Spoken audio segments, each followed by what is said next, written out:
dengan menanam satu pohon itu bisa memberikan oksigen untuk 2 orang. Nah, betul. Itu ilmiahnya ya. Penting banget perkotaan itu harus hijau ya, Bang.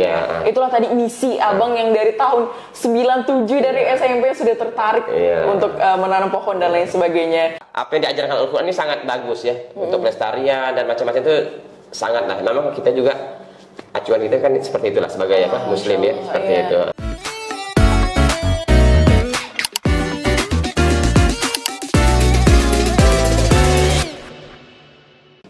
Bismillahirrahmanirrahim. Alhamdulillah kali ini saya ditemani oleh Bang Benny Tanheri. Masya Allah, barakallah. Apa kabarnya Bang hari ini? Alhamdulillah bahagia.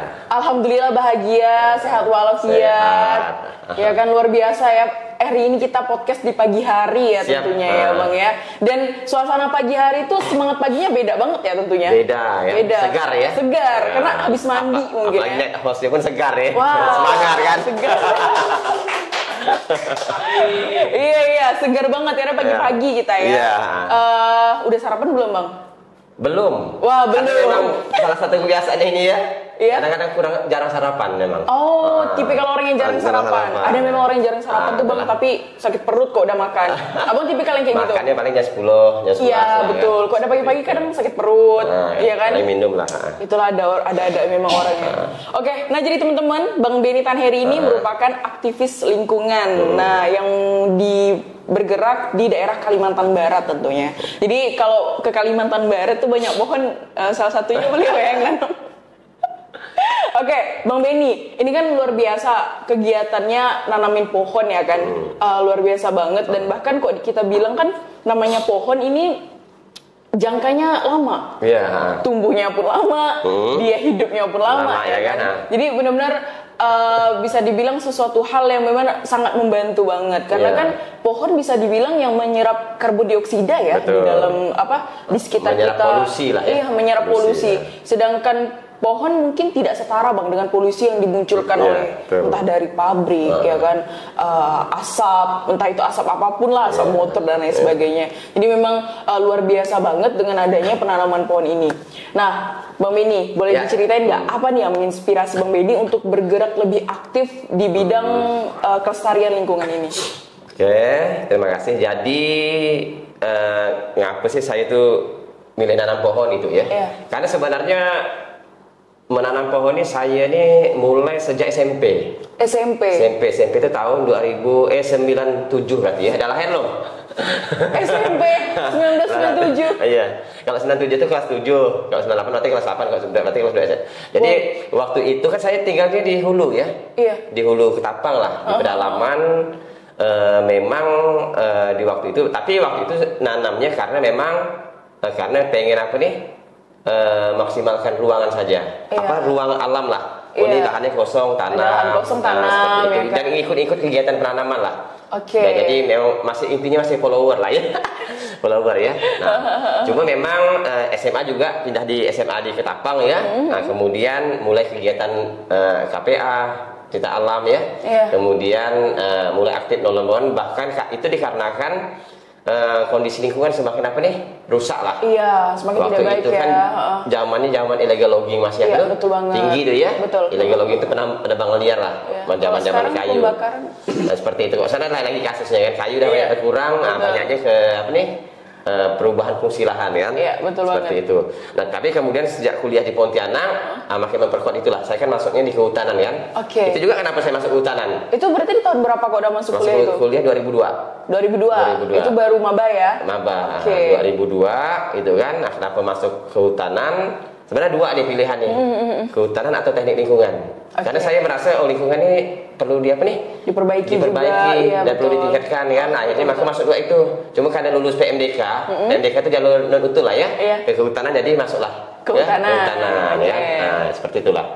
Dan di 2003 baru ikut kegiatan karena kan baru kenal Pontianak kan, masih mahasiswa baru kan, ikut kegiatan. Dari Ketapang ke Pontianak ada kegiatan dari Silpa tuh kan, nanam. Itu pertama kali saya nanam di Pontianak. Pohonnya pun dah besar, dah hilang malah. Di depan SMA Santun tuh kemarin ada pohon besar ini, tumbang. Cuma dah, tapi pohon-pohon lain udah banyak tumbuh juga tuh. Itu kegiatan saya nanam pertama kali ketika masuk kuliah. Masya Hari Allah. ulang tahun Silpa. Masya Allah. Nah, seperti itu ya. Wah, berarti pohon-pohon di situ itu penanaman yang melakukan di ketika kuliah ya? Itu yang awal kuliah 2003. Awal kuliah Tapi kalau yang 2003 10 ya? tahun lalu yang depan audit yang besar-besar itu juga saya nanam. Masya Depan audit, Allah. depan aneh, taman sepeda, dan besar-besar Iya, ini. iya. Itu bulan puasa lupa datang dapet ya mungkin di atas 10 tahun yang lalu lah. Wah, Masya Allah. Tapi memang luar biasa banget ya Bang untuk penanaman ini itu apakah ada tekniknya atau Ya tapi jadi intinya kenapa saya nanam ini pertama memang karena apa nih khawatir lah lingkungan kita Iya, semakin betul. berkurang. Kemudian bagaimana kita bisa berperan. Nah menanam pohon ini adalah cara yang paling simpel sebenarnya untuk kita bermanfaat untuk lingkungan, untuk bumi ya. Iya. Nah ya kenapa? Karena tinggal tanam selesai. Iya. Nggak perlu, karena kita menanam pohon ini kan tidak seperti kita nanam pohon cabai. Iya, Tanaman betul. cabai yang harus apa nih? Nggak seperti Tiap hari petani. kita rawat. Kalau tanam pohon itu tanam, ya kita pantau ya. Iya, betul. Kalau dia miring kita luruskan. Dan alhamdulillah kita ini berada di tanah yang subur, betul ya? Iya. Pohon apapun ditanam, insya Allah subur. Iya. Nah itulah nama. Jadi kita tuh tidak menghabiskan banyak waktu untuk berperan dalam memperbaiki kualitas lingkungan atau meningkatkan kualitas lingkungan lah. Iya. Nah maka pohon itu jadi salah satu. Nah setelah di tahun 2009, nah saya udah mulai mulai bikin gerakan-gerakan komunitas. Ya itu udah akhir-akhir lulus ini kuliah juga. belum lulus saya itu agak lama kuliah 7 tahun ya. Karena saya kalau udah DHK saya 70%, 70% ya kan minimal ikut ujian tuh kan. Iya. Saya udah hilang tuh ke Jakarta, kemana-mana. Berarti memang di kuliah tuh udah aktif banget kemana-mana juga udah, ya. Nah, karena dulu saya aktif di Palmerah ya, di KSR Palmerah Indonesia. Itulah tuh. Jadi mulai aktif bikin komunitas kan. Komunitas pertama yang saya bentuk itu kok di bidang lingkungan itu komunitas Hiber namanya. Hiber. Yang jadi UKM, Unit Kegiatan Mahasiswa Untan. Oke. Itulah dulu statusnya komunitas. Kalau komunitas sosial kan ada di komunitas darah segar ya. Itu bidang berbeda ya. Nah, itulah mulai bergerak. Kenapa saya bikin komunitas? Tujuannya agar bisa mengajak orang. Iya. Nah, jadi saya gerakannya ada 3 cara, kan? Pertama, saya bergerak sendiri. Bergerak sendiri, nah itu lebih mudah. Karena kita tidak terikat tidak terikat waktu kan? Mau kapan pun. Maka saya kalau waktu masih mahasiswa atau setelah saya mahasiswa pun, setiap hari sebelum maghrib atau setiap pagi setelah subuh atau sebelum jam 8 balik kuliah, tetap saya nanam. Itu tetap tuh, tapi nanam di sekitar ini lah. Sekitar dekat bisa dijangkau bawa motor, bawa 2-3 pohon, tanam. Waktu di audit di komplek Palapa, maka udah besar-besar pohonnya kan itu yang pohon-pohon lama yang udah ditanam. Seperti itulah tuh. Kedua dengan cara ngajak orang lain lewat komunitas kecil. Maka adalah bikin komunitas biar lebih ramai lebih besar dampaknya. Iya, biar ada wadah juga kan. Nah, ketiga baru lewat kolaborasi. Kok kolaborasi ini berarti lebih besar lagi gabungan banyak komunitas. Seperti itulah tuh. Wah, jadi salah satu cara untuk menggait orang banyak untuk bisa, ayo kita sama-sama sadar dengan lingkungan, kita tanam pohon. Karena balik-balik seperti yang Abang sampaikan kan, memang nanam pohon itu ada suatu dukungan kita yang simple yang bisa kita lakukan. Sangat mudah ya. Iya, nggak perlu pakai pupuk ya lagi Bang ya. Kalau kita nanam bertani dan lain sebagainya itu kan pakai pupuk ya kan. Belum lagi penyiramannya harus tepat waktu dan lain sebagainya. Kalau pohon kan ada perlakuan lah. Kalau itu kan kita tidak perlu. Paling kalau hari misalnya kita nanam kemarau, itu sering kita siram. Nah, seperti itu. Tapi kalau dalam musim hujan itu lebih aman ya? Makanya kita tanaman itu kok bisa nanamnya di ketika musim hujan. Iya, musim hujan. Cuman kalau di daerah Pontianak ini kan kadang rawannya angin yang kencang ya Bang ya. Nah itu tuh kadang yang bikin mungkin pohon yang baru ditanam itu bisa jadi miring. Paling seperti itu. Sebenarnya enggak sih. Kalau angin itu paling ke pohon yang besar lah. Oh gitu. Coba itu kan tergantung perawatan ya. Kalau perawatannya bagus sebenarnya aman ya kan. Tapi perawatannya juga tidak perlu membutuhkan sesuatu hal yang ekstra juga ya? Kalau perawatan bukan di kita. Kalau perawatan kan ada di dinas terkait. Yang ada pohon tinggi-tinggi itu. Nah itu ada dinasnya tuh. Itu tidak boleh. Kalau itu kita tidak mampu nggak tuh nak mangkas yang udah tinggi kan. Kali kalau masih 1 meter, 2 meter, 3 meter. Masih bisa lah kita rapikan, kita pangkas pohonnya biar tajuknya bagus kan, seperti itu. Tapi setidaknya dengan penanaman itulah ya Bang ya sudah terbentuklah istilahnya tuh kita amal jarinya ada juga di situ istilahnya. Karena kita iya betul, dengan menanam satu pohon itu bisa memberikan oksigen untuk 2 orang. Nah itu betul. Hitungan ilmiahnya ya. Iya betul banget. Itu jadi memberikan oksigen yang jauh lebih segar. Jadi kalau kita memang penting banget perkotaan itu harus hijau ya Bang. Itulah tadi misi Abang yang dari tahun 97 dari SMP sudah tertarik untuk menanam pohon dan lain sebagainya. Jadi mana? Tidak hanya kota, rumah, kantor kita hijaukan. Wah, kita hijaukan. Jadi saya sepertinya meskipun saya belum pernah ke rumah Abang, sepertinya saya sudah bisa melihat sepertinya di halamannya banyak ini. Banyak pohon, banyak tanaman juga ya. Tapi tanaman yang hutan ya, oh, tanaman yang paling Abang sukain kok seperti apa? Kalau disukai ya, jadi pohon itu banyak apa fungsi? Ada 5 fungsi sebenarnya pohon ini. Yang pertama ada fungsi apa nih? Pohon ini pertama ada fungsi ekologis. Fungsi lingkungan lah. Dia menyerap karbon, mengeluarkan oksigen, kemudian menjaga tata air. Seperti itu fungsi ekologi ya. Nah kemudian ada fungsi konservasi. Jadi fungsi konservasi ini kita menanam itu untuk melindungi. Nah maka saya juga bikin program namanya Klepon Keluarga Pohon itu ya di Untan, lahannya 3 hektar. Itu fungsinya konservasi. Karena pengen nanam melestarikan jangan sampai punah. Seperti pohon belian, tengkawang kan kita banyak tuh. Berarti pohon yang ibaratnya bisa yang langka-langka ya? Iya, nah itu fungsi konservasi. Kemudian ada namanya fungsi apa nih? Fungsi ekonomi. Kalau fungsi ekonomi kita nanam pohon untuk diambil manfaatnya, ambil manfaat buah, manfaat daun, manfaat kayu ya. Nah seperti itu. Kalau kayu kan ambil batangnya ya. Iya betul. Seperti itulah. Kalau daunnya macam keratung kan diambil daunnya. Ada macam buah nih macam-macam lah. Kemudian ada manfaat apa nih? Ada fungsi apa nih? Fungsi ini estetik. Estetika ini untuk keindahan. Ini cenderung di kota nih, tepi jalan ya. Kemudian yang terakhir fungsi keamanan. Nah, kita nanam tuh untuk bagaimana mengamankan abrasi dan macam-macam lah.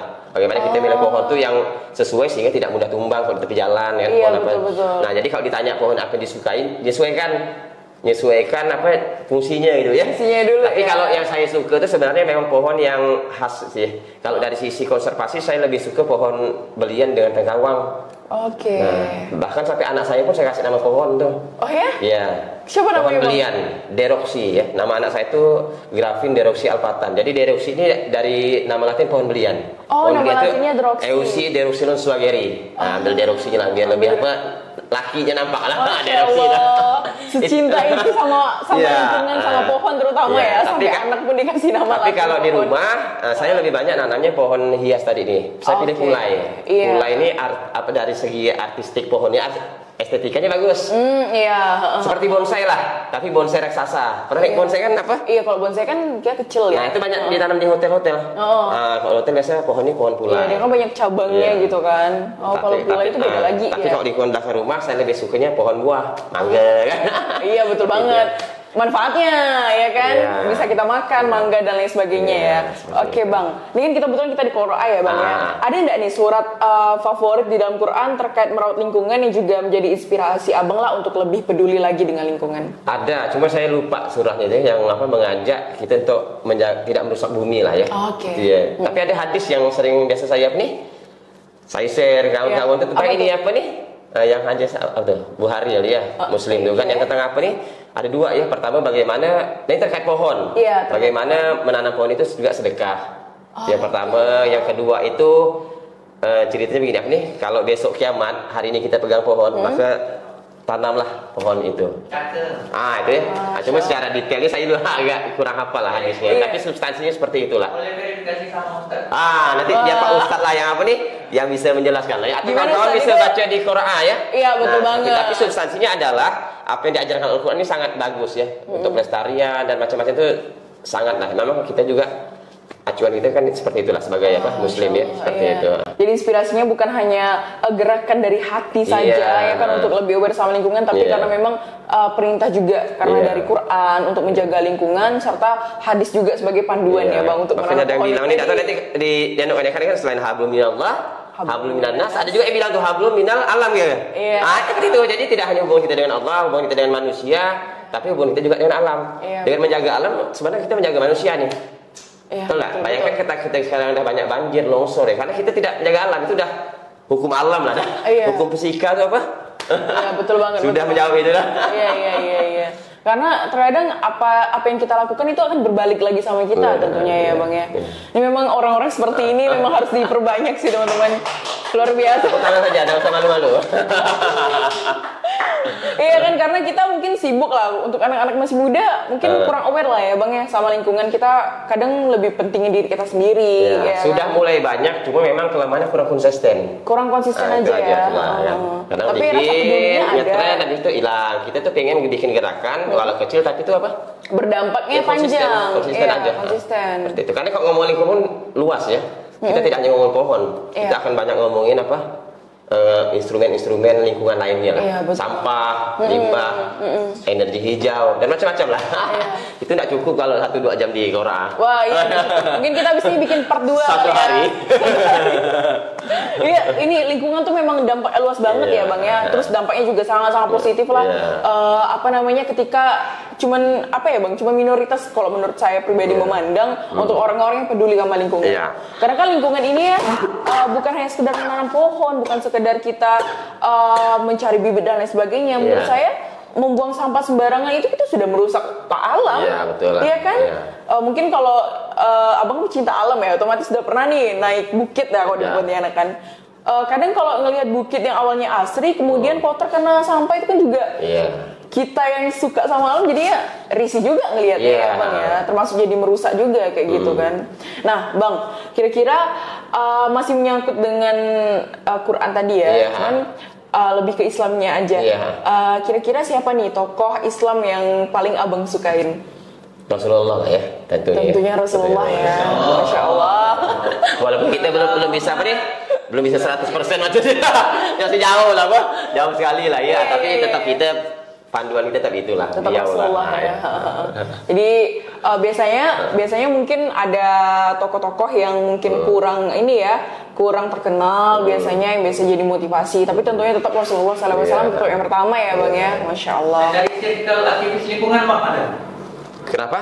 Kalau role model yang aktivis lingkungan mungkin. Kalau role model itu sebenarnya banyak sih ya. Nah, karena kan kita ngambil substansi dari gerakan ya. Kalau saya tuh ngambil, ini gerakan bagus, kita eksekusi gitu ya. Oke, jadiin panutannya. Karena sebagai saya semua orang itu adalah guru lah ya. Seperti itulah. Apakah kita buka Instagram, kan saya banyak belajar bagaimana mengolah sampah ini gitu kan. Ternyata ketika kita buka media sosial itu banyak sekali guru ya.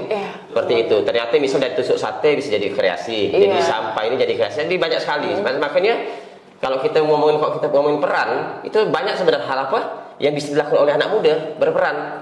Tapi memang perannya kalau bisa fokus. Jangan semua apa nih nak ditangani seperti itu. Nah itu kelemahan kita kadang-kadang. Jadi fokus sama satu sampai besar gitu ya Bang ya. Sampai jadi, sampai berdampak gitu loh kan. Seperti itu. Besar ya. Kita sekarang masih kurang ya hal seperti itu ya. Sekarang misalnya sampah popok, belum ada yang nangan Pontianak. Belum ada anak-anak muda yang ngomongin gimana sih nanganan sampah popok. Baru sampah popok ya, belum ngomongin sampah puntung rokok, belum ngamanin. Kalau sekarang kita ngomongnya organik, anorganik yang ya masak-masak lah, bersih sungai, bersih paret gitu ya. Coba yang hal yang spesifik tadi itu belum ada. Beda kalau di luar negeri, fokusnya apa? Dia fokusnya. Nah ini dia ngomong plastik ya, tapi langsung produk akhirnya ada.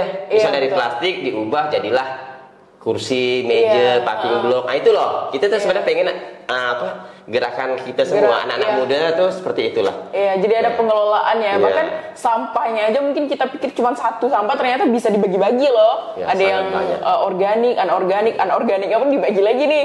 Ada yang plastik, ada yang lain-lainnya. Banyak itu kalau ngomong itu panjang tuh. Dan kita bisa banyak berperan juga di situ sebenarnya. Pengen berperan di banyak hal itu, cuma karena terbatas, karena saya pun bukan Naruto, gitu kan. Akhirnya tidak bisa membelah diri, bukan amuba. Ya kita melakukan apa yang bisa kita lakukan ya lah. Seperti itu. Naruto ya. Oke. Nah, Bang, ini kan kalau dipikir dilihat dari latar belakang Abang ya, maksudnya dari tahun 97 nih sampai sekarang itu kan udah lama banget ya, udah 20 tahun lebih ya kan. Udah sekitar 20 berapa berarti itu? 20. Kalau saya kuliah ya 2002 kan? Berarti udah 22 tahun di Pontianak. Iya, 22 tahun di Pontianak, belum lagi yang lainnya. Berarti sekitar luar biasa banget perjalanannya ya. Nah, tapi setelah kesibukan Abang nih yang juga udah masa kuliahnya udah kemana-mana juga istilahnya dengan mengkeluarkan lingkungan, menjaga kelestarian lingkungan dan segala macam. Nah, latar belakang Abang selain dari aktivis lingkungan itu apa?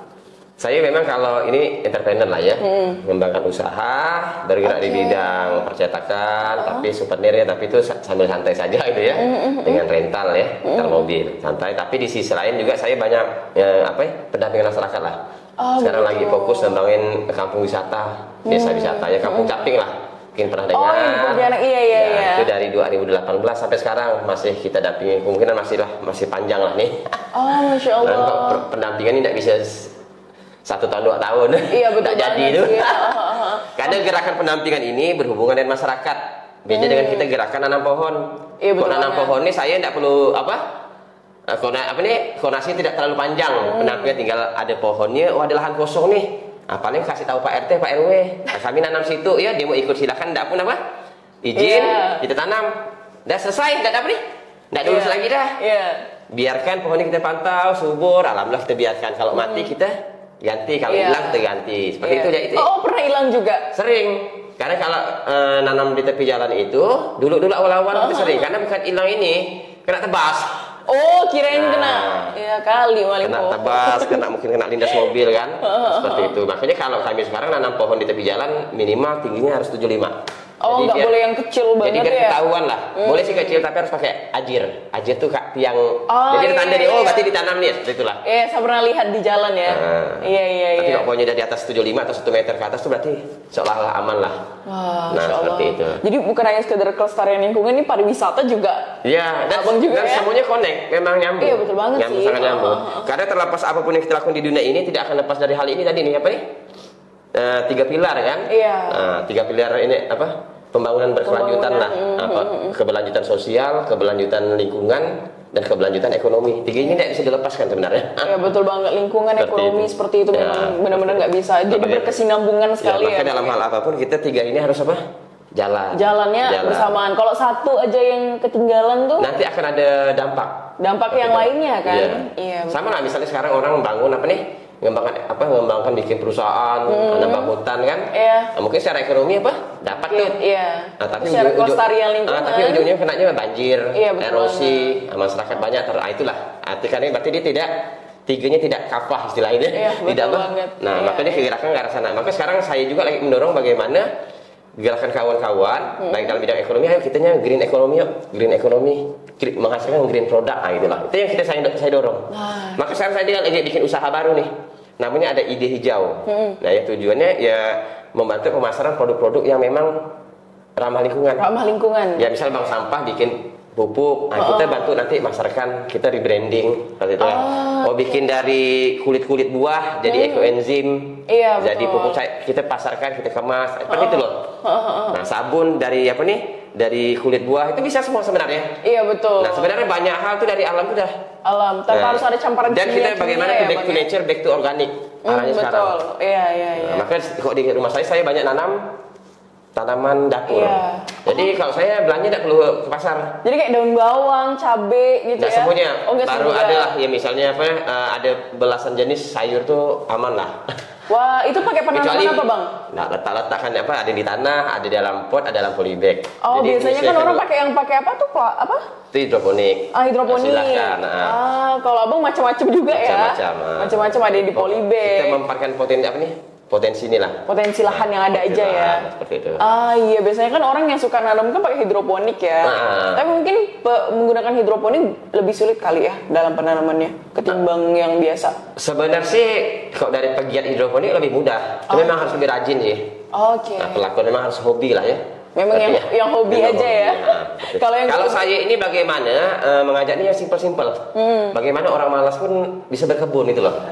Makanya nanam pohonnya pun yang mudah-mudah, cangkuk manis kan, pepaya Jepang itu kan cucuk tancap-tancap hidup. Iya betul. Tidak perlu pupuk rawat.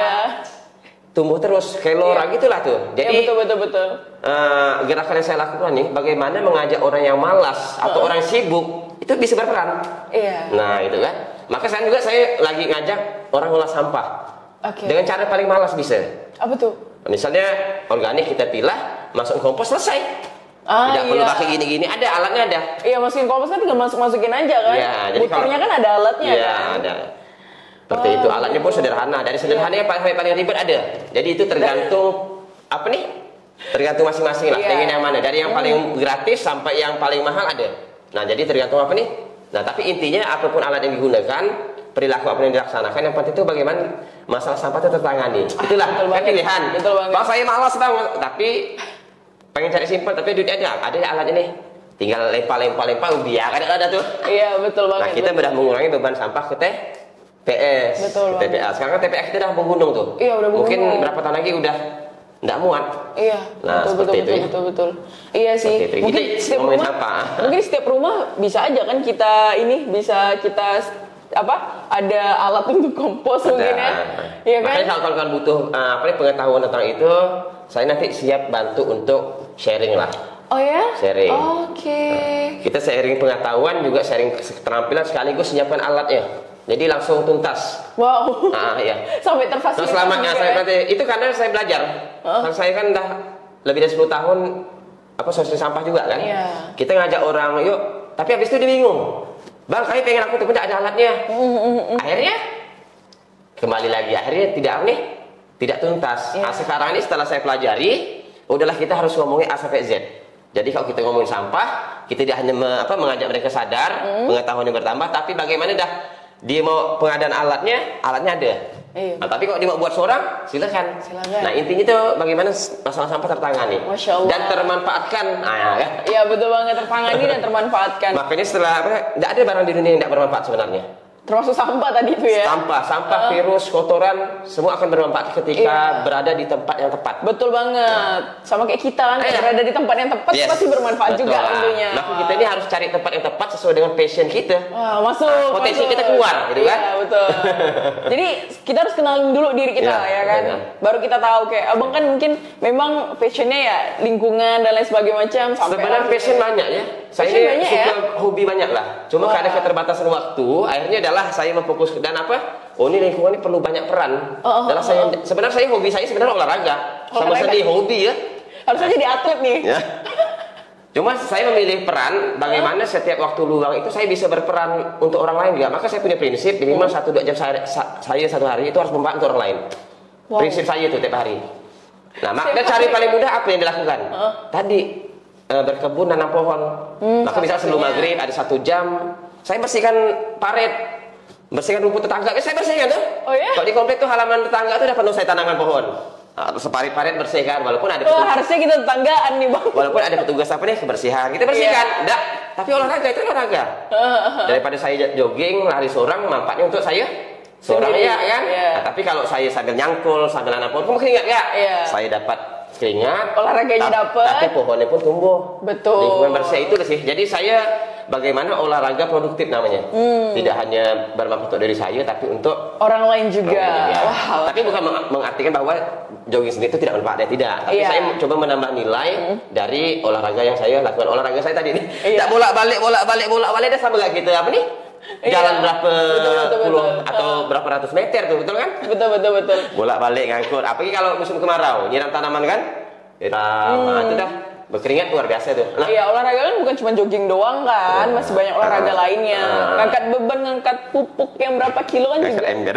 Ngangkat ember juga sama. Cangkul berat nggak tuh? Nyangkul kan? Iya, wah. Pinggang harus kuat ya. Ya, jadi ini mungkin kalau kita pikir males ngerjain ini, nyirap tanaman atau lain sebagainya. Padahal itu kalau kita sudut pandang kita ini bisa kita manfaatkan dengan aku olahraga juga di sini. Kemudian juga tentunya menanam dan lain sebagainya, tergantung dari sudut pandang kita ya bang. Iya, bahkan kita melihat tanaman itu juga terapi mata ya. Oh iya, betul banget. Bahkan Mutia kalau nggak salah ya bang. Maka alhamdulillah nggak pernah masih aman mata saya. Wah iya. Segar lah kan tiap hari melihat yang hijau-hijau. Ya mungkin bisa ditambah-tambah kira-kira umurnya udah berapa nih, ditambah aja. Kita tuh saya tuh pernah lihat teman ibu teman saya, ibu ini rajin bertanam. Apa nih merawat, bu apa rajin, rupa dia disuruh dokter. Untuk terapi mata memperbaiki mata mereka. Jadi disuruh, jadi artis saya dapat ternyata dapat sudut pandang baru ya, ternyata merawat tanaman itu memperbaiki kesehatan mata juga. Kalau saya kan tidak tahu masalah itu, pokoknya karena hobi ya kan, hobi tidak tahu ternyata, tapi betul juga. Alhamdulillah sampai sekarang mata masih nih segar ya kan, seperti itulah kan. Masya Allah, bahkan saya tuh pernah juga Bang dengar ini, mungkin kalau salah bisa dikoreksi ya teman-teman. Jadi ketika kita sedang lagi overthinking dan lain sebagainya, tentu kan Al-Quran dan sholat itu udah pasti ya kan. Cuman bahkan ada saran dari Nabi Muhammad SAW untuk kita melihat hujan dan kebun dan hijau-hijau, bahkan itu bisa mampu untuk menenangkan juga, bahkan sampai seperti itu. Memang luar biasa ya penghijauan, kemudian tanaman yang memang benar-benar ciptaan Allah Subhanahu Wa Taala ini sungguh luar biasa. Maka patutlah kita untuk menjaga kelestarian alam tentunya ya. Pakai motor jalan kaki, kalau lihat siang-siang pasti berteduh kan? Enggak juga sih Bang. Saya ya tetaplah di lampu merah gitu. Saya bukan pelaku sih sepertinya. Oke, Bang. Nah, Abang kan sudah ini nanam pohon ya kalau beberapa tahun gitu. Abang tuh dapat bibitnya dari mana sih? Nah, bibit ini ada berbagai macam apa? Dari kita kembangkan sendiri, dengan kita minta. Oh, berarti nggak keluar modal nih? Nggak keluar modal. Jadi yang bibit yang bagus lah ya. Tapi bantuan pemerintah ada nggak sih? Ada. Jadi yang kalau bibit dari saya sendiri ini pertama 2 cara. Pertama saya dari biji. Biji nih, apa nih? Biji. Kalau misal makan, kalau saya makan buah, biji saya simpan tuh. Makan buah rambutan, durian, simpan ya. Taruh di tanah tuh. Nah, nanti udah tumbuh atau taruh di polybag atau di sisa apa nih? Gelas mineral letak-letakan ya kan, tumbuh. Nah itu cara pertama. Nah kedua biasanya ngambil cabutan anakan alam. Anak alam ini bibit-bibit yang tumbuh liar. Itu banyak tuh tumbuh tuh. Misalnya pohon mentibar atau bintaro yang buahnya bulat, tahu nggak buah yang bulat-bulat segini? Enggak tahu. Banyak bisa di Jalan Purnama ada buah besar-besar gini. Oh yang mirip delima kah? Bukan delima besar segini ya. Nah, kan buahnya nggak bisa dimakan tuh. Kan banyak tumbuh di samping Santun Untan tuh. Yang masuk jalan Karangan tuh. Yang dijual apa? Jual es cendol apa tuh kan, akan banyak tuh. Saya sering ambil di situ, itu contohnya. Akan ada banyak apa? Tumbuh-tumbuh tuh, itu saya ambil baik bijinya maupun bibitnya nih. Karena kalau udah diambil tuh nanti ditebas gak dia apa? Tetap dibunuh kan? Malah gak jadi manfaat ya Bang ya? Kalau yang tumbuh liar aman, dia tuh tumbuh liar deh kan. Tapi saya amankan, masuknya polybag, nanti udah 75 cm baru kita tanam. Tanam pun susah. Itu sumber pertama. Berarti dari kita nyari sendiri. Kedua dari ada yang ngasih. Kalau ngasih ini biasa Bang ada bibit Bang, ambillah. Dari mana? Dari kawan-kawan. Misalnya Bang di rumah saya ada bibit, enggak bisa nanam ini, enggak bisa besarkan. Kita terima aja. Karena saya kan punya kebun bibit nih untuk memang membesarkan kan, merawat gitu kan, sebelah rumah kan. Nah, kemudian yang ketiga ini mintanya biasa dari dinas terkait. Biasa yang sering ngasih ini dinas LHK provinsi. Nah, dia memang ada programnya. Kalau LHK provinsi ini banyak pohonnya, pohon hias dan pohon buah. Kemudian bisa juga minta di BPDAS. BPDAS ini ratusan ribu pohon dia buat apa? Disemaikan per tahun. Itu memang untuk kalbar lah. Jadi sebenarnya kalau kawan-kawan mau minta pohon, minta ya ke BPDAS gratis. Mau minta 10.000 pohon, 5.000 pohon. Ya baik untuk kebun rumah bisa. Jengkol apa macam-macam lah seperti itu ya. Tapi itu pohonnya bukan yang cangkukan ya, memang pohon apa nih? Pohon yang biji alam lah, karena tujuan untuk penghijauan. Bisa juga dengan yang BWSK. Banyak sih sebenarnya kalau bisa kita minta nih. Apalagi tapi memang yang rutin itu memang BPDAS dan dinas LHK lah. Yang memang pemerintah support juga ya. Sangat support lah seperti itu. Nah, makanya kalau udah kegiatan-kegiatan saya minta bibitnya ke pemerintah. Pemerintah tuh. Wow, keren banget sih. Apa misal dinas LH kan, minta 500 kita ambil, kita besarkan, nanti kita nanam lah nih. Kalau saya akan nanam ini kan bukan untuk event kan? Nah, kadang-kadang nanam tak tentu waktu lah. Ada waktu nanam kapanpun. Makanya kami ada komunitas suku nanam tuh. Misalnya, besok ini nyantai tak ada kegiatan misalnya, saya WA tuh. Besok saya mau nanam di jalan ini sekitar 30 pohon, yang ikut silakan. Ikut udah yang sempat tuh. Ibu-ibu, siapa yang sempat? Nah, jadi itu tanpa Nah, jadi saya perlu stok bibit itu memang untuk kegiatan-kegiatan itu. Jadi nggak ada perencanaan yang benar-benar gimana ya? Nah, tapi kita punya target. Kalau saya itu punya target bagaimana 1 tahun itu bisa nanam 1.000 pohon. 1 tahun 1.000 pohon. Nah, walaupun kadang-kadang ada terkejar, ada yang nggak terkejar ya. Karena apa nih?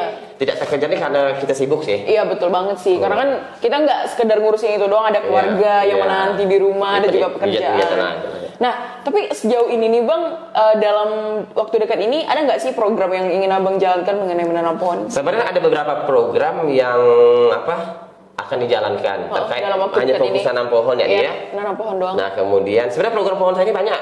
Saya bisa cerita lah. Cuma kalau yang waktu dalam dekat ini saya pengen gerakan pertama ada pohon kenangan. Pohon kenangan. Pohon kenangan, kedua nanti memperingati Sumpah Pemuda, ada bikin gerakan satu pemuda satu pohon, gerakan 111 untuk satu namanya. Wah, di Sumpah Pemuda nanti. Nah, tapi kita mulai 1 Juli nih. 1 Juli Pancasila dong. Nah, ini gerakan nanamnya. Oh, menanam. Jadi pertama saya punya program yang sedang dijalankan ini, pohon kenangan. Pohon kenangan. Jadi pohon kenangan ini kawan-kawan, program itu saya membantu menghijaukan, menanamkan pohon di di area privat halaman rumah. Misal kakak nih, bang saya minta tanamkan pohon rumah, siap saya tanamkan. Pohon saya siapkan, pohon saya tanamkan. Udah saya siapkan, saya tanamkan, saya ke rumah nanamkan. Nah, itu bisa tengok di Instagramnya BTH Pohon Kenangan. Wow. Jadi kalau saya cerita tadi, itu nama programnya Oksigen Kartostiwa. Jadi bagaimana menanamnya di area pasum, nanam tepi jalan, nanam area kantor, macam-macam lah tuh. Nanam di mana-mana itu namanya Oksigen Kartostiwa, memberikan oksigen untuk kasiwa. Itu dapat, itu yang kata saya lebih dapat. Gerakan lebih dari 10 tahun. 20 tahun itu 2009 kita mulai gerakan itu ya. Wow. Itu yang tadi tuh. Nah, cuma saya ini pengen menyasar bagaimana rumah-rumah masyarakat yang ada pohonnya. Ada pohonnya. Iya. Mereka kan mungkin karena sibuk atau tak sempat. Adalah, jadi saya bantu nanam lewat program pohon kenangan. Nah, yang beda lagi dengan ini. Yang tadi ini gerakan 1 ini khusus untuk pemuda. Rencana saya nih kan, karena saya masih pemuda, jumlah pemuda juga banyak, jumlah pemuda kita ini ada 1,3 juta kan. Iya, betul pemuda banget. di Kalbar ya. Nah, saya ingin ngajak anak muda biar lebih banyak terlibat itu ya. Dengan cara mudah yuk kita nanam pohon. Maka lahirlah gerakan ini. Terinspirasi dari apa nih? Ngambil momen Sumpah Pemuda nanti nih 8 Oktober nih. Iya. Sumpah Pemuda ini kan kenapa gerakan namanya 111 untuk satu? Satu ini artinya satu pemuda, satu pohon, 1 tahun, 1 bumi. Untuk 1 bumi, 1 tahun ini maksudnya bisa nanam nanti 1 pohon. Nanamnya bebas lah di area manapun. Boleh di rumahnya, di kebun, pohon apapun bebas ya. Nanti dah ditanam, upload ke Instagram. Nanti kita siapkan apa nih?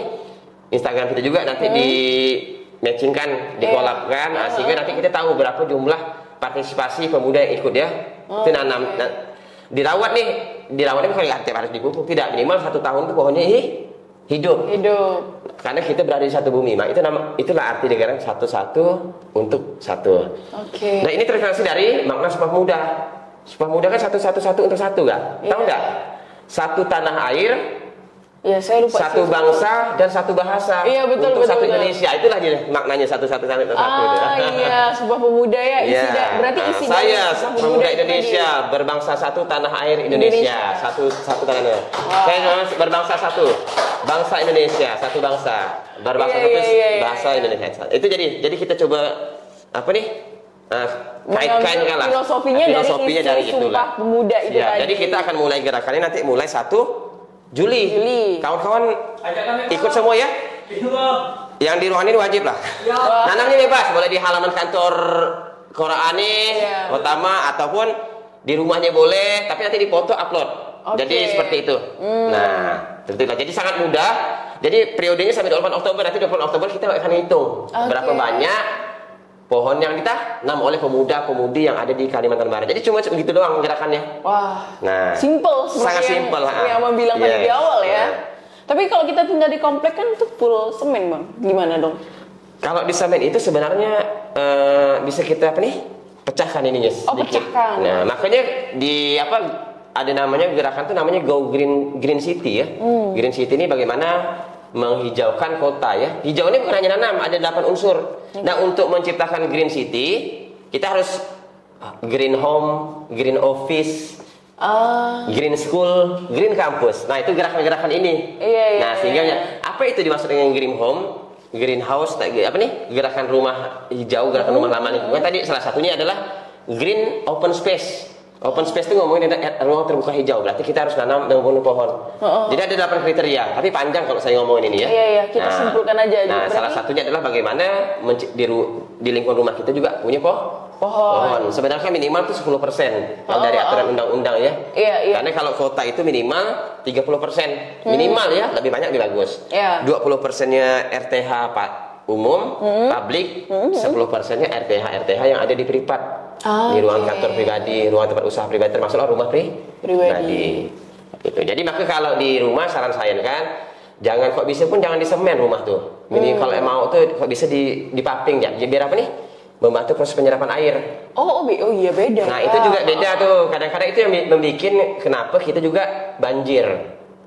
atau genangan, karena air ini terlimpas kemana nih? Ke lingkungan semua, kan airnya penuh nih. Iya. Tapi kalau dulu langsung tanah kan dinyerap loh nih. Jadi misal dari 100% air hujan jatuh nih, tinggal 50% atau tinggal 30%, kenapa? 50% atau 70% terserap dalam tanah. Nah, kenapa sekarang banyak banjir bah? Betul nggak? Nah, karena misalnya hutan ditebang, tinggal pohon sawit atau tinggal pertambangan atau lapang lah misalnya kan. Iya. Akhirnya itu air itu langsung turun. Iya, betul. Seharusnya air itu ditampung sama siapa nih? Nyerap agar langsung masuk ke sungai semua nih. Iya, akhirnya banjir. Nah, akhirnya air bah nih. Air bahnya banjir bah beda dengan banjir kalau air laut naik ya. Iya. Nah, maka jangan heran juga kalau di hulu-hulu airnya dah banjir, airnya kuning karena dibawa sedimentasi. Sedimentasi tahu? Sedimentasi itu dibawa tanah kuning tuh, lumpur. Nah, berarti akhirnya di bagian ini nanti dangkal tuh sungai. Nah, itulah tuh. Maka jangan heran kalau tengok apa sungai ini kuning, nah, karena dia tanahnya dah lapang. Jadi air itu apa? Tanah itu langsung terbawa arus. Itu namanya sedimentasi. Tapi kalau banyak pohon kan nyerap tuh. Nah, begitu juga ilmu itu kita terapkan di rumah. Maka kan sebaiknya rumah itu sebaiknya jangan disemen. Minimal dipapin aja lah. Dipaping atau sekarang lagi kita apa? Lempar-lempar batu tuh kan? Iya, lempar-lempar batu. Nah, disiram batu atau kalau bisa rumput lebih bagus. Ya, cuman kalau batu rawan ini Bang, ada ulat-ulat gitu. Enggak juga kan? Oh, juga itu ya? kan tergantung perawatan kita lah. Okay. Makanya atau bisa juga kita bikin resapan biopori. Apa tuh Bang? Biopori itu bagaimana kita membantu penyerapan air nih, biar nyerap nih. Biopori itu lubang yang dibuat ke dalam tanah untuk membantu penyerapan air. Shoot. Oke. Jadi air itu tidak keselokan semua. Selokan lalu kemana nih? Ke parit kan? Iya, ke sungai atau tertampung di jalan, tapi masuk langsung ke dalam tanah. Nah, seperti itu. Atau sumur resapan yang ngetren di Jakarta. Itu betul, program sumur resapan itu sangat betul.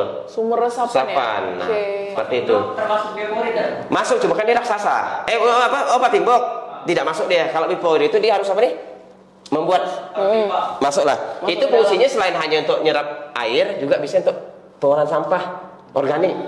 Jadi bekas sayur, ikan-ikan yang bau-bau tuh masuk aja dalam itu. Kayak pernah lihat deh di TikTok orang. Yes. Ya pakai pipa ya. Iya. Nah, itulah dia. Jadi dia buang sampah di situ, tapi kayak bekas makanan alam-alam gitu.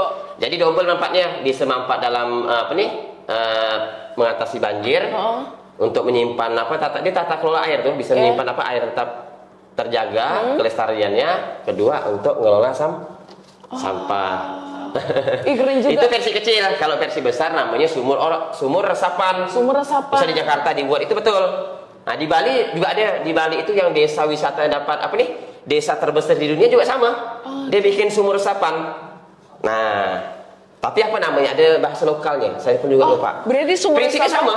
Prinsipnya sama, cuma kan tinggal ukurannya kan. Nah, berarti bukan hanya air doang yang bisa diserap, sampah juga sampah bisa. masukkan. Keren banget sih. Sampah bau apa masukkan ya, enggak apa-apa. Kalau yang mau masuk lalat cacing apa itu kan bagian apa? Proses alami kan, enggak ada ganggu. Iya. Jadi kalau ada cacing, makanya di dalam bikin pipa itu adalah dibulat-bulatin. Pipanya itu tujuannya apa? Biar cacing itu bisa masuk, Kak. Iya, Nah, dia menghancurkan, ada hilang, dah. Iya. Kalau ada cacing tidak ada proses dekomposisi atau penghancuran organik tadi nih. Iya. Masukkan ya ikan, ayam, tulang-tulang basi, nasi basi, masuk itu tidak apa-apa. Wow. Wah, keren banget sih. Jadi benar-benar sangat membantu banget Nanti ya. teknisnya kita bisa cerita di luar atau mau praktek pun nanti saya bisa bantu. Wah. Saya langsung tunjukkan alatnya, mau kita praktek juga bisa. Wah, Masya Allah. Nih teman-teman yang penasaran. Tapi di luar ini ya. Teman-teman yang penasaran bisa langsung follow nanti Instagramnya Bang Benny yang udah di awal bakalan kita kasih buat tahu lebih dalam lah intinya untuk mengenai pengelolaan ini. Luar biasa banget, sangat membantu ya Bang ya. Biasanya kan kita sampah, kalau udah sampah rumah tangga itu Bang ya, itu bau dan juga banyak tentunya. Kadang kita cuma masak dikit aja, yang inilah yang itulah, banyak banget kan. Ini data ya. Kota Pontianak itu menghasilkan sampah 400 sampai 450 ton per harinya. Innalillahi. Per hari ya, itu yang masuk ke yang di ini ya. Di tiap hari ya, karena jumlah penduduk kan 700 kan, 700 ribuan kan. Nah, karena satu orang ini kan menghasilkan setengah kilo logikanya. Hitungan-hitungan ya, hitungan ilmiahnya. Nah, dari 400 ton tadi nih, dari 450 ton ini, 60% sampah ini dari rumah tangga. Dari sampah rumah tangga ini, 80%-nya, 60 sampai 80% adalah sampah organik. Sisa makanan, sisa sayur, itulah tuh. Sisa makan itu 60%. Bayangkan. Makanya di Pontianak ini paling banyak sampah adalah sampah sisa makanan. Sisa makanan ya. 60% tuh. Baik kalau 400 ton per hari, berarti lebih dari 200 ton itu sisa makanan. Makanya di TPA bukan hanya pemulung plastik saja yang ada. Ada pemulung sampah organik, nyari nasi untuk makan ternak dia, nasi babi. Ada tuh. Di TPA itu, tapi tidak tahu sekarang itu selama ada. Kemarin saya tengok, cari apa Pak? Saya kira nyari apa nih? Ngambil botol-botol plastik lah pemulung kan. Rupanya dia ngambil yang sisa nasi, pokoknya sisa makanan lah tuh. Dikumpulnya dalam karung untuk kasih makan ternak ya. Makan ternak, babi, bebek dan macam-macam lah tuh. Oke. Dan itu tadi yang menyebabkan permasalahan lingkungan kita nih. Karena kita tidak milah kan. Ini ada plastik, semua sampah masuk, ikat kantong dibawa lah dari apa? Ke TPS kan, baik dibawa secara pribadi maupun dibawa sama tukang sampah berbayar kan. Itu kalau rajin berbayar, kalau enggak malah buang ke sungai. Yang terjadi seperti itu kan. Makanya gerakan sekarang, ayo kita milah, kita olah aja di rumah. Metode pengolahannya banyak dan mudah. Nah, yang kita ngomongin biopori itu hanya salah satu saja. Nanti maka punya banyak pilihan. Saya bisa memberikan banyak pilihan untuk kawan-kawan ngolah sampah. Wah, keren. Bayangkan kan kalau kita ngolah sampah pilah, otomatis sampah kita di TPA berkurang dong. Orang ke sampah tidak tiap hari. Coba milah deh. Misalnya kakak nih dah milah sampah. Buang sampah ke TPS ini tidak tiap hari. Iya, betul. Kenapa orang buang sampah TPS tiap hari? Karena bau. Dalam bauan. Karena disatukan, tapi ketika kita dah pilah, ini kita olah sampah yang kita itu namanya sampah residu. Yang tidak laku tuh. Nah, itu baru buang ke TPS tuh. Nah, sebenarnya itu. Berarti ini memang ngomong sampah panjang sebenarnya. Iya, panjang banget. Jadi kisi-kisi lah ya. Ini luar biasa banget sih, Bang. Apa ya? Ternyata memang sampah itu banyak solusinya ternyata udah sekarang. Dan banyak bisa dimanfaatkan semua tuh. Iya, ini bisa dimanfaatin juga. Bayangin aja kalau hidup bakalan semudah itu dengan kita lebih aware dan lebih paham lagi nih ilmu-ilmu kayak gini nih luar biasa. Banyak sebenarnya kita dapat, cuman kita nggak sadar aja kayak gitu kan. Sampah tuh semua bisa diolah. Iya, betul. Dari bensin juga bisa sampah plastik. Oh ya? Bisa di mana bisa olah. Bensin? Iya, jadi bensin, solar, minyak tanah bisa dibuat semua. Kalau saya tuh kayak gas bisa memang. Itu beda metode, itu pakai itu beda. alat lagi itu juga bisa. Bensin juga bisa ya? Bisa. Nah, tapi di sesi berbeda lah kita bercerita tentang ini ya. Wah. Nah, kok bisa nanti podcastnya bawa alat. Jadi saya bisa bawa contoh bensinnya ada. Ada tuh. Dari plastik, dari styrofoam jadinya bensin. Wah, berarti episode khusus nanti khusus Bang Benny ya. Kita edukasi banyak hal. Selanjutnya kita fokus ngomongin sampah saja. Wah. Tapi ini hampir berapa menit kita udah sampah. Udah lewat dah, banyak sampah. Tapi tidak apalah untuk selingan. Iya. Dikat ya nanti ya. Gak usah dikat. Kita apa adanya aja deh. Biar apa ya? Biar mengalir. Tapi kalau ngomongin lingkungan memang permasalahan besar sekarang memang pohon dan sampah sih memang isu yang memang yang lagi gencar tidak hanya di sini ya, tapi dah menjadi isu dunia sih. Makanya memang penting banget. Maka perubahan iklim sekarang kan suhu naik nih. Kemarin ada yang meninggal di Afrika suhu 50 derajat Celcius ya gara-gara ini tidak stabil perubahan iklim. Ya, secara tidak sadar ya. Saya baru tahu. Sekarang itu panas kan? Iya, panas. Kemarin aja di Melawi itu panas tertinggi tuh. Berapa derajat, Bang? Tuh, berapa? 38 kan berapa 40 kemarin. Itu sangat tinggi dah. Nah, iya karena itu secara tidak sadar kita tuh ya ini karena kerusakan lingkungan sebenarnya. Ya karena polusinya banyak, sementara yang penyerapnya berkurang. Ya lahan-lahan misalnya hutan ini udah berubah jadi apa nih? Nah, jadi area yang memang fungsinya berbeda. Seperti itulah. Wah, jadi memang luar biasa banget ya pemanfaatan ini juga kita harus maka saya sekarang lebih suka gerakan ayo kita tanam pohon banyak-banyak. Tanam banyak pohon dimanapun, mau di rumah pribadi, dimanapun ya, pokok ada area tanam. Maka saya bergerak di kota ini tidak bisa lahan kosong. Wah, dia bisa lihat tepi jalan satu tuh tanam. Jadi bagaimana lahan itu bermanfaat. Iya, betul banget. Sama kawan-kawan, kalau bisa tanam ya. Tidak ada bibit pohonnya, nanti minta ke saya. Nah, sama tadi juga yang gerakan apa tuh? Satu untuk satu tuh ya. Kalau tidak ada bibit pohonnya, nanti kita bisa siapkan. Iya. Nah, tapi kalau mau beli untuk nanam halaman suara yang lebih bagus bisa silakan, kan? Karena mungkin kita punya pilihan sendiri kan, pengen pohon apa gitu. Silakan lah. Kalau di rumah sih memang seperti itulah. Wah, jadi memang luar biasa pemanfaatannya ya Bang, Iya. sampai selebar itu juga. Benar itu. Bahkan tadi untuk strategi Abang sendiri dalam mengumpulkan massa agar bisa lebih aware dengan pepohonan Iya. pun juga banyak caranya Banyak tadi cara, Bang, ya. Dari tadi komunitas Iya, dan boleh. juga segala macam. Ini kan harapan kita ya semoga jadi wadah Iya. ke depannya lah ya. Kita kan ada dua kan, ada strategi apa nih? Kalau dengan anak muda nih, strategi edukasi, Iya. kedua strategi aksi. Oke, Nah, kalau edukasi macam ini lah. Kita Heeh. gini kan edukasi nih. Iya, betul. Nah, bagaimana mereka aware. Tapi yang paling penting adalah sebenarnya aksi ya. Bagaimana mereka mau action itu ya. Iya. Nah, seperti itu. Terus Salah kok- kuat rasanya. Iya, kalau penyakit masyarakat pun ya memang ya itu tadi buang sampahnya masih Iya. masih kadang di sungai masih ada loh Bang. Itu Iya. kayak nggak tahu sih pemerintah kayaknya udah gencar banget ya Iya, edukasi gencar. jangan buang sampah di sungai dan lain sebagainya, tapi masih ada yang Iya. buang sampah di sungai. Kita itu permasalahan itu masih terjadi memang karena memang tidak belum ini holistik sih, dan belum terlalu kolaboratifnya besar itu ya. Oke. Maksudnya begini, kalau kita mau ngomong satu harus tuntas hulu hilirnya. Misalnya yuk kita ngajak masyarakat, yuk bersih yuk, mereka udah tahu nih. Nah, berarti alat-alatnya juga harus sudah sistem dah ada. Kalau saya nih ya, Iya. sebagai warga, saya baru sampah nanti dah saya pilah sampahnya kemana nih? Oh, organik misal diolah, Iya, bank betul. sampah di pusat daur ulang sampah. Nah, ini kemana? Ini sistem terus ngangkutnya gimana? Alatnya apa aja dibutuhkan? Kemudian ketika sampai di ini itu harus tuntas. Iya, betul. Sehingga sampai ke TPA sampai akhir nih tuntas sampahnya. Kalau sekarang belum itu. Misal kita milah ya. Misal kakak milah nih di rumah, Iya. buang ke TPS nyampur lagi. Paham ya? Makanya semua pihak, pemerintah, masyarakat, komunitas dan sebagainya. Yuk kita ngomongnya harus apa? Tidak bisa setengah-setengah. Iya. Jangan hanya misalnya, yuk kita ngajak bersih edukasi, tapi itu biarkan. Sadarlah saya ini kan. Iya.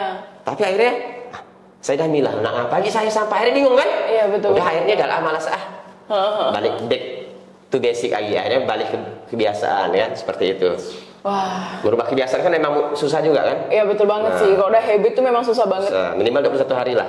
Tuh berubahnya. kadang 21 hari pun nggak semua orang Nggak bisa, semua bisa, ya. langsung konsistensi Bang. Oke. Apalagi kalau soal sampah yang tiap hari kita memang menghasilkan sampah rumah tangga. Makanya dan saya sebagainya. mencoba yang di bidang sampah tadi tuh pengennya tadi tuntas. Iya, betul Ya edukasi itu kan saya nanti makanya lewat ada ide hijau itu saya pengen edukasi. Iya. Tapi langsung menyiapkan alatnya jadi tuntas nih. Minimal tuntas itu di rumah lah. Iya. Nah kalau kok kita ngomongin skala kota kan tidak cukup peran rumah, jadi harus peran banyak pihak termasuk pemerintah lah. Iya, Seperti betul itu. banget. Oke, Bang, ini kan kalau dibilang kan Abang nih memang bukan terjun sendiri ya. Benar-benar Abang bersosialisasi dengan masyarakat itu sangat luas banget Iya. dan udah berpengalaman banyak lah. Apalagi terkait lingkungan. Lingkungan kan luas lah tadi kayak sampah, penghijauan, kemudian pariwisata juga Iya. dan lain sebagainya. Nah, tapi kalau Abang memandang ya dari masyarakat sekitar ini, bagaimana Abang memandang mereka dalam pembelajaran Al-Qur'annya? Ya kita kebetulan lagi Ya, di Quran, Nah, ya. jadi gimana nih Abang memandang dalam pembelajaran Quran atau belajar ngaji masyarakat? Saya pikir itu harus juga digencarkan. Ya, apalagi mohon maaf lah kita anak-anak Gen Z sekarang ini dah kurang nggak hal-hal seperti itu. Karena kita ini kan sekarang dah terlalu banyak informasi loh. Iya. Informasi dah over dah. Iya, tsunami informasi luar biasa. Jadi kita ini bikin kita ini tidak fokus. Terlalu apa nih? Terlalu banyak hal-hal menarik, terlalu banyak hal isu. Akhirnya kita ini tidak fokus. Pecah fokus jadinya. Pecah fokus itu Iya. kan. Nah, kalau makanya sebenarnya pembelajaran Al-Quran ini sangat penting digencarkan, terutama di level mulai dari apa nih? Dari inilah masih apa nih? Balita, iya. kemudian SD itu dah harus digencarkan. Karena kalau udah ke SMA ini dah apa nih? Ke mahasiswa udah susah dah. Karena udah terlalu apa nih? Banyak pikiran Banyak kali hal ya. lain yang dikerjakan dia. Iya. Makanya memang hal itu tuh memang apa nih? Dipelajari sejak memang masih inilah. Maka orang tua itu penting sekali kan. Walaupun Iya. ada sekolah-sekolah ini saya pikir harus dimatangkan. Karena sekarang pengaruhnya sangat luas kan. Pengaruh macam-macam lah Iya sekarang. betul banget sih. Tapi biar gimana pun meskipun dia mungkin usianya sudah dewasa ya Bang Iya. ya, baik udah kuliah ataupun SMA, belajar Quran tetap wajib ya kan Ya, Bang kan? wajib saya pikir. Wajib, Dan tidak hanya menghafal, tapi juga memaknai apa nih? Artinya, kan. Kalau selama iya. ini kan itu saya lah ya, generasi lama. Ya, tapi kadang-kadang saya kan bukan lagi apa nih? Bukan berada di lingkungan yang sekolah Islam yang belajar Iya. apa nih?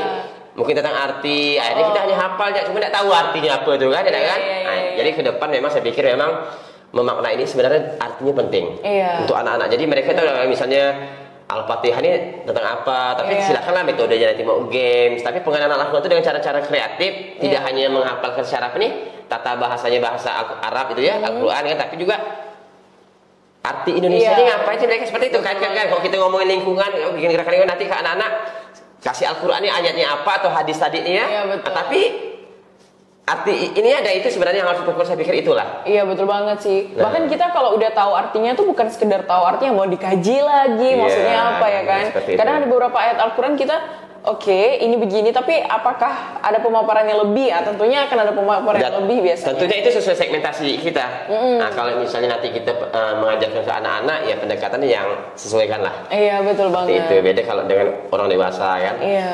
Itu. Jadi memang penting ya bang. Sangat penting. Nah, apalagi kita sebagai seorang Muslim ya memang sholatnya baca Quran ya kan, mau tidur baca Quran, makan pun saya pun baca semuanya. Saya pun nanti anak saya kok bisa jadi apa nih? Penghafal Al-Quran lah. Masya Allah, amin. Kita doakan teman-teman. Bukan, memang karena harus dari kecil ya. Iya. Kalau udah besar itu saya nih, susah dan apa. Nah ingat ini. Jadi memang kita pengen, macam anak saya nanti pun pengen salah satu hal penting yang wajib dikuasai adalah bagaimana dia harus ngerti Al-Quran. Itu wajib. Belajar di Qur'an abang saat saya wajib banget. Cuma sama kalau 2 tahun, lo ngerti? Ada nggak aplikasi itu 2 tahun bisa? Untuk 2 tahun nggak juga sih 2 tahun. Enggak, udah TK udah bisa. Boleh lah nanti kalau TK mungkin nonton YouTube-nya, nonton apa nih di aplikasi bisa kita arahkan ke Qur'an lah ya, seperti itulah. Jadi kebetulan di Qur'an tuh bang memang dia friendly banget sama anak kecil sih. Betul, sangat. Jadi memang pembelajaran kita tuh kan dari huruf hijaiyah bahkan nulis aja itu bisa banget di Qur'an. Dan makanya di Qur'an tuh bang ada paket Qur'an Family bang. Jadi Qur'an Family itu dimana orang tua bisa monitoring pembacaan Qur'an anaknya. Tapi kalau anak abang masih 2 tahun belum bisa main HP, ya udah nanti kok udah tunggu gede aja kali ya. Dengerinnya paling ya. Iya betul. Tapi alhamdulillah istri ini kan memang dari hamil pun dia tiap hari dibaca Al-Quran. Oh Masya Allah. Si Grafin. Iya. Jadi diputarin murotal, istri pun baca Qur'an. Dia baca Qur'an. Kalau istri ini rajin lah. Kalau saya ini ya karena kan malas. Bukan malas sih bang, karena kan orang tua kan di luar bekerja kan, istri kan di rumah, jadi memang interaksi tentunya ya banyaknya ke ibu dong. Makanya kalau istri baca Al-Quran tiap hari habis maghrib kan dia baca maghrib iya. Si Dedek nih pasti nih dekat dia tuh penasaran karena keseringan dengar tadi ya. Tapi mudah-mudahan itu nanti saat usia balita sudah bisa bicara dan kita arahkan ke sana semua lah. Iya, Masya Allah. Itu salah satu target kita, orang tua itu salah satu memang dia harus wajib mengerti ya, bukan hanya hafal ya, tapi mengerti itulah sebagai fondasi fondasi dia ke depan. Dia nanti ke depan nak jadi apa serah dia lah. Ya, betul. Yang penting itu dia tadi kan. Ini belajar Quran bukan hanya sekedar baca Quran nih.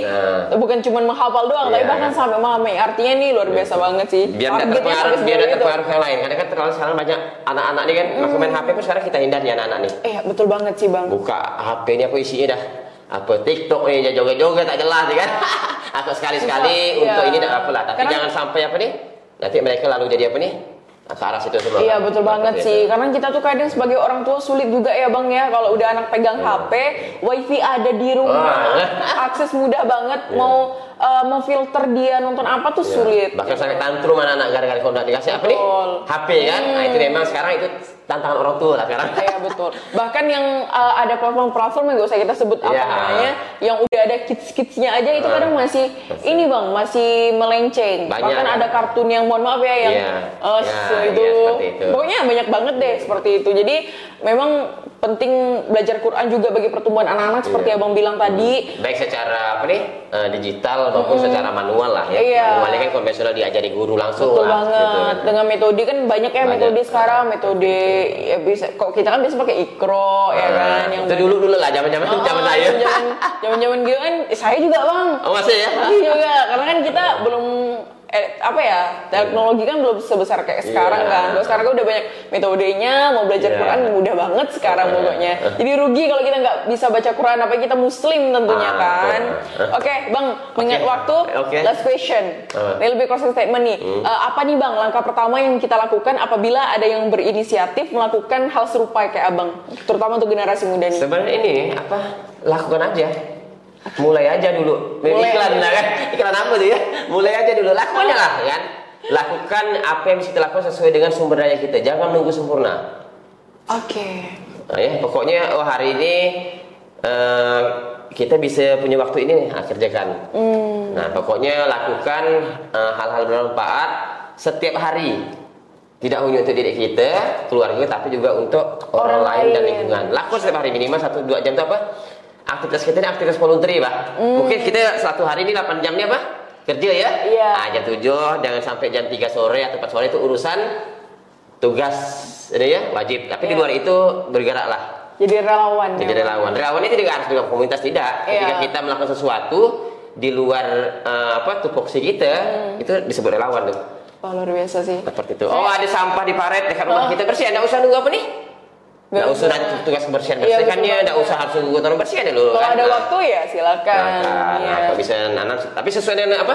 Sesuai dengan inilah sih keterampilan, passion masing-masing lah. Nah, kalau kawan-kawan yang suka misal apa nih? Kerajinan tangan. Kerajinan berbuat seperti itu. Jadi sesuaikan dengan intinya yang penting bagaimana tuh barang itu bermanfaat. Jadi intinya adalah action dulu ya. Mulai aja dulu. Ini kita nih niat banyak bang. Ini semua rame-rame niat juga banyak gitu. Tapi actionnya. Jangan sempurna, nunggu sempurna. Iya, jangan nunggu sempurna untuk memulai ya bang. Iya, pokok mulai. Nanti itu berproses di jalan. Iya betul banget.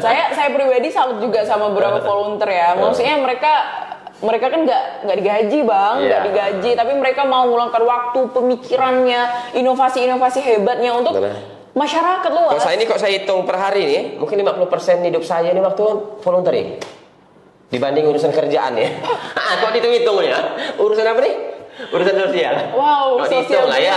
Iya. Termasuklah beri edukasi ini juga dampaknya luas juga insya Allah ya untuk masyarakat. Tapi kita asik kan, nikmati saja. Soalnya rezeki itu ada ya, Bah? Apa? Iya betul banget. Gitu. Iya betul banget. Semoga Allah terus alirkan ya bang ya kebaikan-kebaikan pada diri kita.